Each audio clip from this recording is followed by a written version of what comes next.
السلام عليكم ورحمة الله. الحمد لله.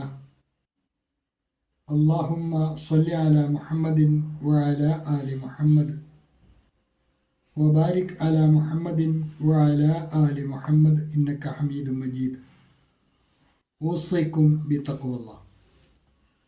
أعوذ بالله من الشيطان الرجيم.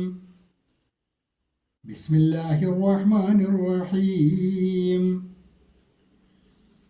ليشهدوا منافع لهم ويذكروا اسم الله في أيام معلومات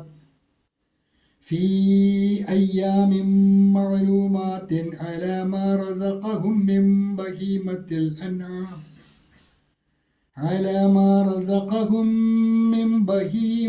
الأنعام فكلوا منها وأطعموا البائس الفقير.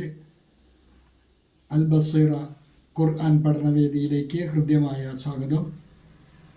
പ്രിയ സഹോദരിമാരെ, വിശുദ്ധ ഖുർആൻ 22-ാം അധ്യായം സൂറത്തുൽ ഹജ്ജ്, അതിലെ 28-ാമത്തെ ആയത്തിൻ്റെ ആദ്യ ഭാഗം കഴിഞ്ഞ ക്ലാസ്സിൽ നമ്മൾ മനസ്സിലാക്കിയതാണ്. അതിൻ്റെ അവസാന ഭാഗമാണ് ഇന്നത്തെ ക്ലാസ്സിൽ ഉൾപ്പെടുത്തിയിട്ടുള്ളത്. ഫകുലൂ മിൻഹാ വഅത്ഇമുൽ ബാഇസൽ ഫഖീർ. ഫകുലൂ മിൻഹ നൂന് ഇദ്ഹാറിൻ്റെ സ്ഥാനത്താണ്, നൂന് തെളിച്ചാണ് മൊഴിയേണ്ടത്. ഫകുലൂ മിൻഹാ വഅത്ഇമുൽ ബാഇസൽ ഫഖീർ. വഅത്ഇമു അൽ ബാഇസ എന്നാണ് ചേർത്ത് വായിക്കുമ്പോൾ വഅത്ഇമുൽ ബാഇസൽ ഫഖീർ. ബാഇന് അകാരം നീട്ടുവാൻ മദ്ദുകൂടിയുണ്ട്, സാധാരണയിൽ കൂടുതൽ നീട്ടിയാണ് വായിക്കേണ്ടത്. പാരായണം കഴിഞ്ഞ ക്ലാസ്സിൽ നമ്മൾ ശ്രദ്ധിച്ചതാണ്. നിങ്ങൾക്ക് നൽകിയിട്ടുള്ള നോട്ട് ആയത്തിൻ്റെ ആദ്യ ഭാഗം മുതൽ ഒരിക്കൽ കൂടി ശ്രദ്ധിക്കുക. ലിയശ്ഹദൂ മനാഫിഅ ലഹും. കഴിഞ്ഞ ആയത്തിൽ കഅബ ഷരീഫിൻ്റെ പണി പൂർത്തിയായതിനു ശേഷം ജനങ്ങളെ ഹജ്ജിനായി ക്ഷണിക്കുവാൻ ഇബ്രാഹിം നബി അലൈഹി ഇസ്ലാമയോട് അള്ളാഹു നിർദ്ദേശിക്കുകയുണ്ടായി. അങ്ങനെ ഹജ്ജ് ചെയ്യാനായി വരുന്നവർക്ക് കൈവരുന്ന നേട്ടങ്ങളെക്കുറിച്ചാണ് ഈ ആയത്തിൽ പ്രതിപാദിക്കുന്നത്. ലിയശ്ഹദൂ മനാഫിഅ ലഹും, അവർക്ക് പ്രയോജനകരമായ കാര്യങ്ങളിൽ അവർ സന്നിഹിതരാകുവാനും. കഴിഞ്ഞ ക്ലാസ്സിൽ വിശദീകരിച്ചതാണ്.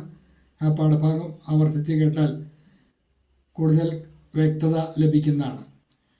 അതോടൊപ്പം തന്നെ വയദ്കുറു ഇസ്മല്ലാഹ്, അവർ അള്ളാഹുവിൻ്റെ നാമം ഉച്ചരിക്കുവാനും. ഫി അയ്യാമി മഅലൂമാത്ത്, നിശ്ചിതമായ ചില ദിവസങ്ങളിൽ, അഥവാ ഹജ്ജിനായി നിർണയിക്കപ്പെട്ട ദുൽഹിജ്ജ 8 മുതൽ 13 കൂടിയ ദിവസങ്ങളിൽ അള്ളാഹുവിൻ്റെ നാമം ധാരാളമായി സ്മരിക്കുവാനും അല്ലെങ്കിൽ ഉച്ചരിക്കുവാനും. അലാമാ റസഖഹും മിൻ ബഹീമത്തിൽ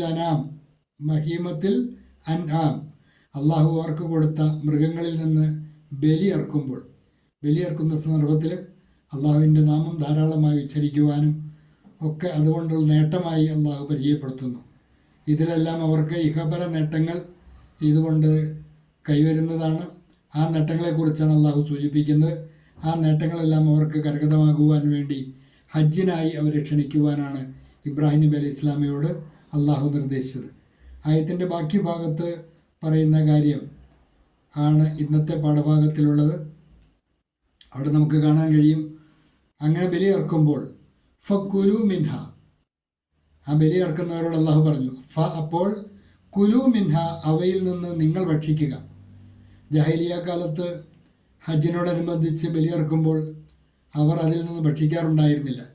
പക്ഷേ അള്ളാഹു സുബ്ഹാനഹു വ തആലാവിൻ്റെ ഇഷ്ടദാസന്മാർക്ക് ബലിയർക്കുമ്പോൾ അതിൽ നിന്ന് അവരോട് ഭക്ഷിക്കുവാൻ നിർദ്ദേശിക്കുന്നത് ഒരനുഭവമാണ് ഇവിടെ ഈ ആയത്തിൽ നിന്ന് അള്ളാഹു നമ്മെ പഠിപ്പിക്കുന്നത്. ഫകുലു മിൻഹ, അവയിൽ നിന്ന് നിങ്ങൾ ഭക്ഷിക്കുക. സോ ഈറ്റ് ഫ്രം ദം, തോ ഉൻമേ സേ ഖാവോ, നിങ്ങൾക്കതിൽ നിന്ന് ഭക്ഷിക്കാം. ആദ്യകാലത്ത് ജാഹിലിയ കാലത്തൊക്കെ ബലി നടന്നിരുന്നുവെങ്കിലും അതിൽ നിന്ന് ബലി ഇറക്കുന്നവർ ഭക്ഷിക്കാറുണ്ടായിരുന്നില്ല എന്നൊക്കെ തഫ്സീറുകളിൽ നിന്ന് വായിക്കാൻ കഴിയും. പക്ഷേ ഇസ്ലാം അത് തിരുത്തി. കൂടെ അള്ളാഹു പറഞ്ഞു, വാ തുഴയുമോ, നിങ്ങൾ ഭക്ഷിപ്പിക്കുകയും ചെയ്യുക. നിങ്ങൾ ഭക്ഷിക്കണം, അതോടൊപ്പം തന്നെ വാ തുഴയുമോ, നിങ്ങൾ ഭക്ഷിപ്പിക്കുകയും ചെയ്യുക. അൽ ബാഇസ് അൽ ഫഖീർ, പരവശനും ദരിദ്രനുമായിട്ടുള്ളവന്. അപ്പോൾ ബലി ഇറക്കുന്നതിൻ്റെ ലക്ഷ്യം സ്വന്തം ഭക്ഷിക്കുന്നതിനും പരവശനും ദരിദ്രരും സാധുക്കളുമായ ആൾക്കാർക്ക് അതിൽ നിന്ന് ഭക്ഷിക്കാൻ കൊടുക്കുവാനും കൂടിയാണ്. അവരെ ഭക്ഷിപ്പിക്കുകയും ചെയ്യണമെന്ന് കൂടി അള്ളാഹു നിർദ്ദേശിക്കുന്നു. ഫക്കുലു മിൻഹ, അവയിൽ നിന്നും നിങ്ങൾ ഭക്ഷിക്കുക. സോ ഈറ്റ് ഫ്രം ദം, തോ ഉൻമേ സേ ഖാവോ. വാ തുഇമുൽ ബാഇസൽ ഫഖീർ, പരവശനും ദരിദ്രനുമായിട്ടുള്ളവന് അതിൽ നിന്ന് ഭക്ഷിപ്പിക്കുകയും ചെയ്യുക. And feed the distressed people, and feed the distressed people, और तंग हाल गरीब को भी खिलाओ, और तंग हाल गरीब को भी खिलाओ. ഇന്നത്തെ പാഠഭാഗം ഹ്രസ്വമാണ്. കഴിഞ്ഞ ആയത്തിൻ്റെ അവസാന ഭാഗത്ത് വരുന്ന കുറച്ച് ഭാഗം മാത്രമേ ഇന്നത്തെ ക്ലാസ്സിൽ ഉള്ളൂ. പഠിക്കാൻ വളരെ എളുപ്പമാണ്. അതാത് ദിവസത്തെ പാഠഭാഗങ്ങൾ പലവരും ആവർത്തിച്ച് കേൾക്കുകയും നന്നായി പഠിക്കുകയും ചെയ്യുക. അള്ളാഹു അനുഗ്രഹിക്കുമാറാകട്ടെ. വാഖിറു ദഅ്വാന അനിൽ ഹംദുലില്ലാഹി റബ്ബിൽ ആലമീൻ. അസ്സലാമു അലൈക്കും വറഹ്മത്തുള്ളാഹി.